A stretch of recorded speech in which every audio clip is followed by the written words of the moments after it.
नमस्कार, बहुत स्वागत। मैं हूं आपके साथ ऋतु ज्ञानवानी। ईरान ने इजराइल के बेरशेबा शहर पर शुक्रवार सुबह बैलिस्टिक मिसाइल से हमला किया है।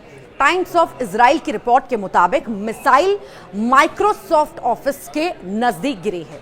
इसमें कई कारों में आग लग गई, आसपास के घरों को भी नुकसान पहुंचा और इसमें 6 लोग घायल होना बताए जा रहे हैं।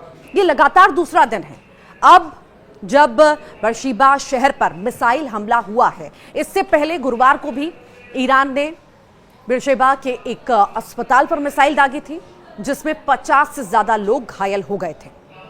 न्यूयॉर्क टाइम्स की एक रिपोर्ट में कहा गया है कि अमेरिका का मानना है कि ईरान और परमाणु हथियार बनाने की पूरी क्षमता रखता है। व्हाइट हाउस की प्रेस सचिव कैरोलिन लेविट ने गुरुवार को कहा है कि अगर ईरान के सर्वोच्च नेता अयातुल्ला अली खामेनेई आदेश दे दें तो ईरान कुछ ही हफ्तों में परमाणु बम बना सकता है। लेविट ने कहा है कि ईरान के पास परमाणु हथियार बनाने के लिए जरूरी हर चीज मौजूद है। अब बस उन्हें अपने नेता के हां कहने का इंतजार है। उन्होंने यह भी कहा कि अगर ईरान ऐसा करता है तो इससे सिर्फ इजराइल नहीं बल्कि अमेरिका और पूरी दुनिया की सुरक्षा को खतरा होगा। 7 दिन की लड़ाई में अब तक इजराइल के 24 लोग मारे गए हैं, जबकि 600 से ज्यादा लोग घायल हैं। तो वहीं वॉशिंगटन में एक ह्यूमन राइट्स ग्रुप ने दावा किया कि ईरान में मौत का आंकड़ा अब 639 हो चुका है और 1329 लोग घायल हैं।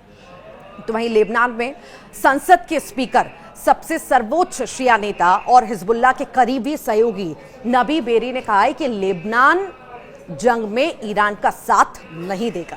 उन्होंने ईरान को हमारी जरूरत नहीं है, उन्होंने कहा है, समर्थन की जरूरत इजराइल को है।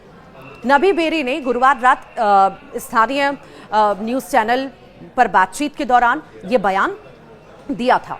अंतर्राष्ट्रीय परमाणु ऊर्जा एजेंसी IAEA को जानकारी मिली है कि इजरायली हमले में ईरान के होंडब हैवी वाटर रिसर्च सेंटर की कई इमारतें बुरी तरह से क्षतिग्रस्त हो गई हैं। इनमें वो यूनिट भी शामिल है जहां पर डिस्टिलेशन का काम होता है।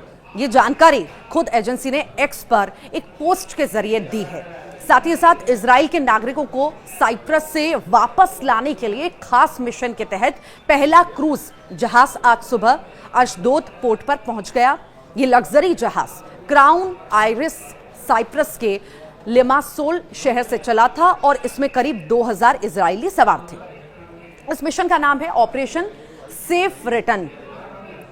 तो वहीं अब अंतर्राष्ट्रीय परमाणु ऊर्जा एजेंसी AIEA के प्रमुख राफेल ग्रोसी ने यह साफ कहा है कि उनकी संस्था की हालिया रिपोर्ट और ईरान की परमाणु गतिविधियों पर की गई टिप्पणियों का इजराइल के हमले से कोई संबंध नहीं है। तो वहीं ऑस्ट्रेलिया ने ईरान की राजधानी तेहरान में स्थित अपना दूतावास बंद कर दिया है और अपने सभी अधिकारियों को देश छोड़ने का आदेश दे दिया है।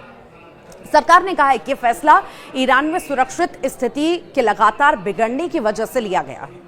सरकार ने ईरान में मौजूद सभी ऑस्ट्रेलियाई नागरिकों से भी कह दिया है कि अगर संभव हो तो वे भी सुरक्षित तरीके से देश छोड़ दें। ईरान ने इजराइल के